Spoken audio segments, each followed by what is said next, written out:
I want to talk about the Raiders here briefly because Ed Graney, I have not been a big fan of his. I think that's fair to say. What did I call him on the air yesterday? I think I called him Ed the Ass Kisser because, Gallant, the head coach of the Vegas Golden Knights, just had a temper tantrum doing a press conference last week, and he kind of took the coach's side, which I thought was utterly ridiculous. He's kissed the ass of UNLV for a long time, and I just disagree with his opinions, and I think he's a wussy. He doesn't take a stance when it comes to certain issues. Well, he decided to take a stance when it comes to Tom Brady, and he's making the case that there should be a chance anyway. He's making the case that Tom Brady could be an LA Raider. Now, Vegas Raider, I should say. I said it again. But I don't think there's any chance this is going to happen, but I just want to read you a couple of statements from this article in making the case about Tom Brady. Ed says, I'm liking my odds of building a case beyond the fact that Brady and wife Giselle reduced the asking price of their Massachusetts mansion to $33.9 million. That's all, by the way. If that's not the type of sacrifice that screams a desire to bolt for silver and black horizon, what is? Now, I think he's being facetious. It's his poor attempt at being funny, and he's not a comedian. I wouldn't pay to see him do stand-up.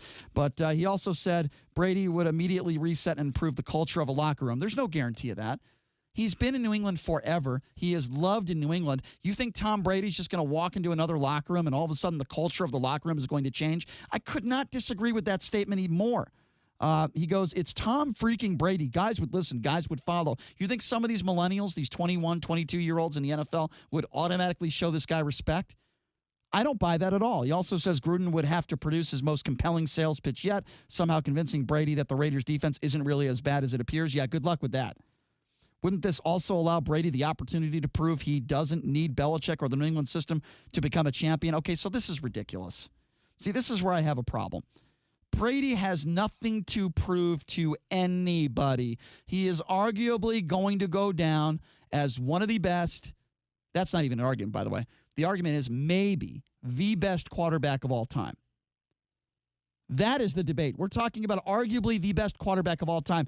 What do you mean he has the opportunity to prove anything? Yeah, we all know Bill Belichick is probably going to go down as one of the best, if not the best, NFL coaches of all time. But you mean to tell me that you think in Tom Brady's head, he's thinking, oh, boy, that Ed Graney said I might need to prove myself, And Graney goes on to say, wouldn't this be an ideal situation as any to fulfill Embrace's competitive nature? What are you talking about? He can go to any NFL team, and he's a competitive guy. He's going to be competitive anywhere. Why would he want to go to a Raiders team that didn't even make the playoffs? I'm sorry, I don't see that happening. I see Tom Brady going it'll probably be the Chargers. If he leaves, I'm not so sure he leaves. In fact, I would put the odds-on favorite that he stays in New England. But if he does leave, it ain't going to be the Raiders, Ed Graney. And if anybody should prove their worth, it should be you with some of the horrible articles that you write on a daily basis. Anyway.